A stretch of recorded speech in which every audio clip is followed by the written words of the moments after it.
كلياتنا بنعرف السرر للأوزي، بس سرر صيادية السمك والله ما أقولكم قد إيه زاكي.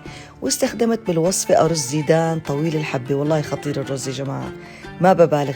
أول خطوة تبلت سمك الفيليه، كمون فلفل أسود وبهارات سمك وملح وتومة وليمون، تركتهم ساعتين. البصل مرتين، أول قسم بحط عليه نشا السلام وبقلبه معاه وبقلي، بيطلع مكحمش ومكرمش وبشهي.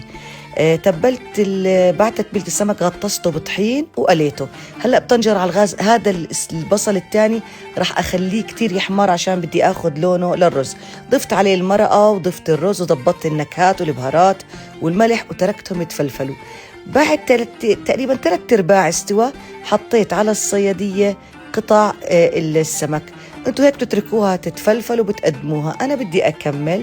بعد ما استوى الرز رح اخذ منه قسم، جبت عجينة الرقائق، دهنت بالسمنة الرقائق، طبعا جننوني تفتفتوا وفقعوني. حطيت البصل، قطع من السمك وأرز الصيادية وسكرت عليهم، وكمان دهنت الرقائق شوية سمنة وعلى الفرن. حتى لو عندكم أي نوع من أنواع الرز البايت بتقدروا تعملوا فيهم سرر. شوفوا كيف البصل بينزل قد ما هو مكحمش تكحمش.